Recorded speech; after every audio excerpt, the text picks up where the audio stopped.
Blending colors. I'm using a limited amount of colors, and I'm going to color this Easter egg basket. I've already started, but I wanted to show the process. So what I want to do is see if I can blend stuff so it's not all solid yellow next to solid blue next to solid pink. The goal is to try and blend and create different tones with these multiple colors. Even though I don't have brown and I don't have orange and I don't have green, I don't have those colors on purpose. So I'm using what I have. It doesn't have to be accurately colored, but it needs to be appealing. So I'm gonna get close to the right colors for what things could be or should be, and then just kind of wing it from there and make it look attractive to the eye. I'm not sure what age range this is for, but I don't really care. It's just art.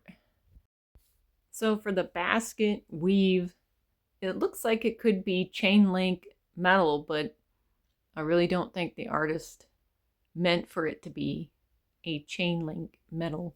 It looks like it could be rope just twisted over itself. So I got the brown tone in the rope. Same thing what I'm going to do with the green grass.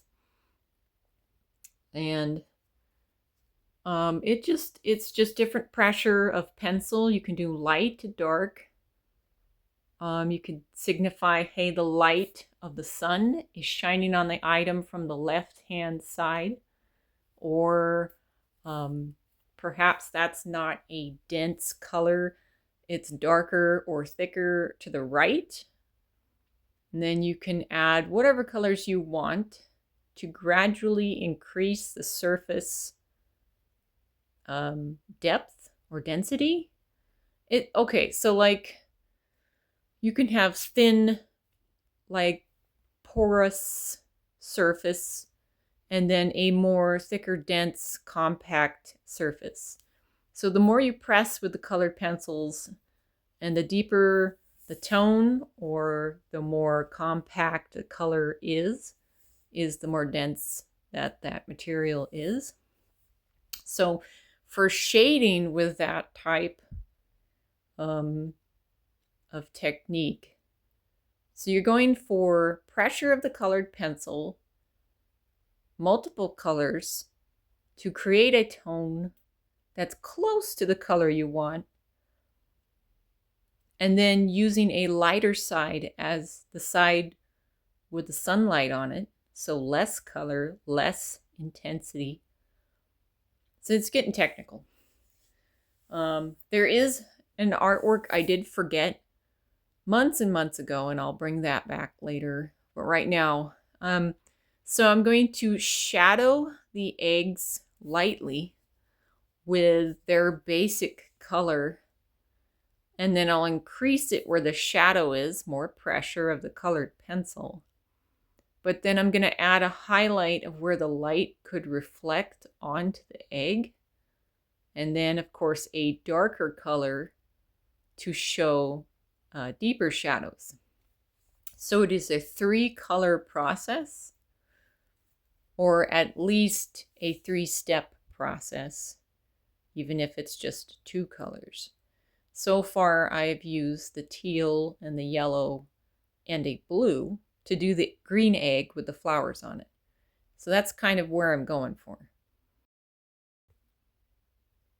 So once I get the eggs looking the right tone and depth with their highlight and shadow, that helps a lot with the interest of the image. If everything's flat, it kind of is not that interesting. People kind of look at it and be like, meh. And that's just the way that is. If you make it look a little bit 3D, that increases the image appeal. So these yellow eggs with pink spots, I'm just kind of going with it. I don't really like the pattern. And I'll change that a little bit later. I'll add something to it. So a lot of these eggs are just kind of crammed into this.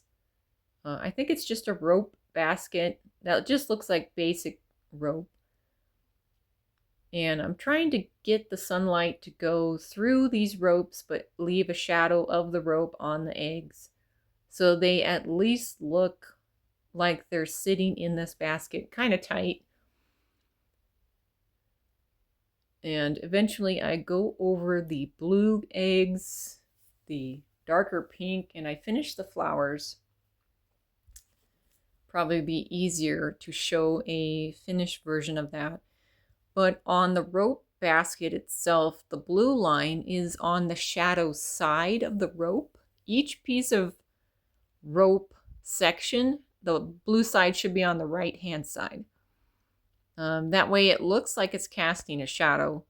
I've put the pink and the yellow on the left hand side, and it looks like a little bit of purple just kind of swooshed in there, because sometimes in a gradual transition into a shadow, some items have a deeper color that then eventually becomes a dark color. So kind of a just a highlight of purple in between gives it that blending transition color. So I'm putting some pink, a little bit darker pink on the crease. That using the purple. I'm not using extra colored pencils. I still have just the set I started with. And you can do a lot, even when you're limited in what you have, you can still do a lot. Same thing if you're stuck in a waiting room with crayons and you're bored and you're waiting for hours for some doctor's appointment, you can still do stuff. You can try stuff out, you know, find something that you can color or draw on, you know, until the kids come in, and then hand them back their crayons. You know, just to keep your eye and your mind going. Now this egg looks like one of those ceramic ones. My grandma used to collect ceramic eggs. So the yellowish, kind of a pearlescent yellow egg with flowers on it. I remember her having a collection of those ceramics at some point. I don't remember where she kept them. Things were kind of taken apart and tossed as soon as Grandma died, and my mother came in and just threw a bunch of stuff away. So she kind of sabotaged my inheritance, which infuriated me. It was like the last step a narcissist could do is to take what I was inheriting and throw it in the trash. She was a very jealous, bitter, older woman that was never satisfied.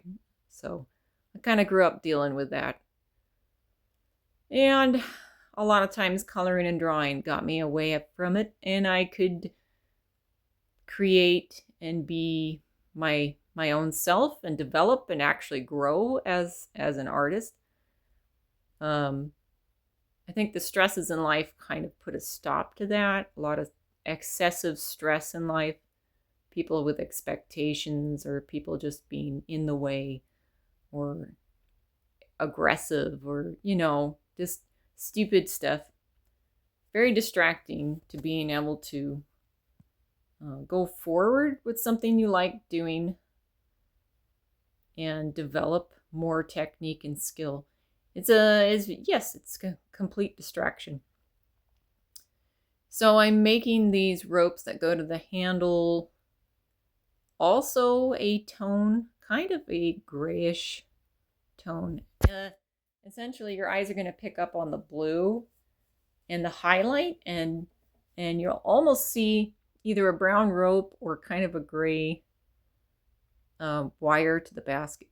So I'm throwing some blue on here for shadowing on the wood handle. And I'm throwing purple and blue together and pink because that'll mud up into a brown. And then when you put yellow on top, it just completes it. So a couple more layers here and there.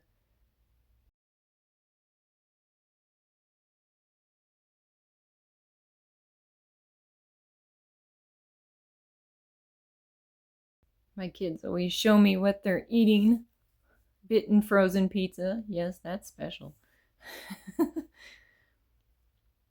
So I'm putting blue in the shadowed areas of where the light wouldn't reach as well. And just one thin layer first to kind of gauge where the rest should be. And sometimes blue and yellow will create one of the tones that's in some woods, like pine wood and birch, kind of when they're cut and polished. There's kind of almost an acidic undertone, like slightly yellowish green. That's just from my perspective. Especially the older handles on baskets, they have the polyurethane on them usually. And as it ages, it picks up some weird colors. So then I'm just going to throw some yellow on top. And it kind of looks like a wooden brown handle. It's more green on this. My son spilt water all over my art page. And I didn't yell at him or anything, but I was like, you know what? You need to keep your cup over there, not next to the art. I think he had set it right next to my drawings. So I'm old school in it, using the iron and the steam. Hopefully this will sort of flatten out.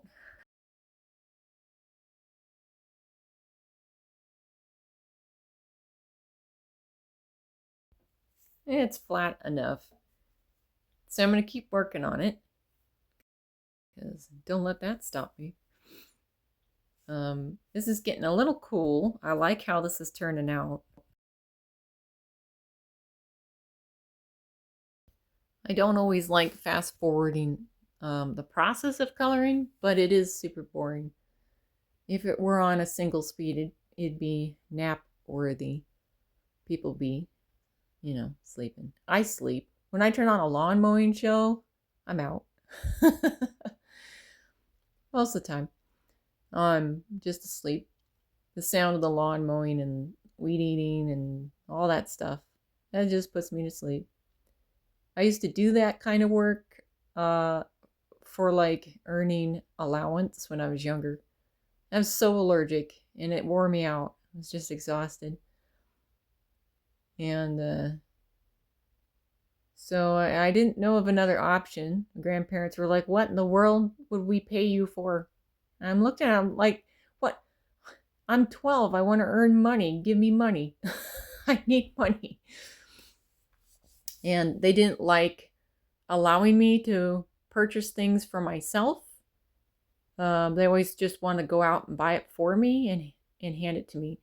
So I didn't like any of that because they kind of forced me into wearing the clothes they want me to wear and doing things a certain way and having certain items. And I just, that's like not my ability to be a maturing kid. So eventually I was like, I need a job.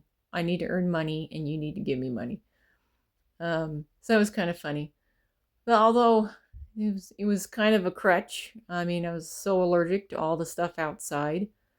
And yet I did that landscaping. I moved rock, brick. I took down an old fence. I helped put up a fence. I helped dig a swimming pool.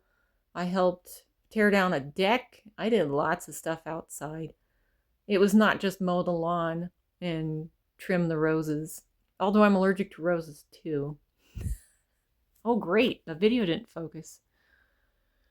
So after like 10 years doing landscaping for my family, I got only, what was it? $3,600 for 10 years. I'm like, wow, I feel impoverished. They still didn't want me to have my own income. and do what I want with it. Even though I probably make better decisions than they did. I would probably embarrass them if I could do pretty good. So anyways, then back to coloring. What a career choice. Career choice right here. No, I'm definitely doing, I've done a lot of jobs. If I went over the list of jobs I've done, it'd be it just like another lawn mowing show. It'd bore people. I've had over 22 different jobs. All kinds of stuff has happened in those jobs too. Good things, bad things. Yeah, it's crazy. So now I'm making red, if you haven't noticed, out of pink and yellow and purple. Now you can make red. Just do a light layer of purple with yellow, and then throw some pink, and come back with the purple for for a shadow, darker shadow, and you can make red. So red's not an impossible color. It shouldn't be one of the only 3 colors, that you have to start with in order to make red. See, ketchup right there, bam. There's your tape measure. There's your cheesy fish cracker label. All of that's red. And you'll see that when you purchase packaged items, there's sometimes a color print dot on the bottom of the cardboard box. And it'll show you what colors they used to print that image on the box. So it's not always pure red. So I literally just made chicken waddles out of pink, purple, and yellow. Same thing with making the colored wood. Is usually a yellow and pink mix. A little bit of green, because wood can have that acidic tone in it. And green and yellow kind of are the shiny acidic tone. And then purple I used for shadowing and mixed with the yellow and orange. Or the yellow and pink? Yep. And that helped create that brown wood color. Same thing for grasses that are dried. You can always use blue or green as a shadow color, or purple, and then go over it. I did pick up an orange colored pencil. That was not part of the original group of colored pencils from the beginning. So I picked up an orange one just because that's a lot less time to kind of mix the colors to make exactly what I'm doing. So yes, there's a convenience with having multiple colors, but there's a convenience knowing how to mix them and layer them right. That's something that needs to be learned. I don't think that's taught to kids, when they're coloring, when they're young, or anytime, to blend the colors. There's like a 5-second introduction to blending colors in art school. And I don't think that's enough. You need to be able to blend colors with colored pencils, even with crayon, chalk. You got to be able to blend. That helps you understand what you're looking at. It gives you a different perspective. It gives you the ability to create those colors that you see, and then you can kind of feel those colors better when you're looking at them. Like in your mind, you'll understand what you're looking at better. I think today people just kind of watch too much TV, and they lose that ability to feel their surroundings and know their surroundings by just looking at them. To have that understanding of their surroundings is key to being able to survive and enjoy and relax in one's own surroundings. So anyways, going off on a philosophical tangent again, but yes, I'm starting with the orange. I'm skipping putting yellow and pink together and throwing some orange up just to be done with that. I'll go over this with some other colors and put some shadowing and highlights. And the yellow helps bring up or add volume or height. When you look at something and it's got a bright color at the edges, you assume those edges are higher than the other darker colors. So it's giving it some height or volume. And then the darker purple pencil will give it some depth. It will make it look recessed, pushed back, deeper tones. Gives it more texture. Like if you look at it, you're like, okay, so that's a piece of pine board in the front or poplar. And then the board behind it, that's darker orange. Perhaps that's something other that's more dense. So then I'm going to throw some purple on there and kind of dense up this first board because I don't want it a different type of wood.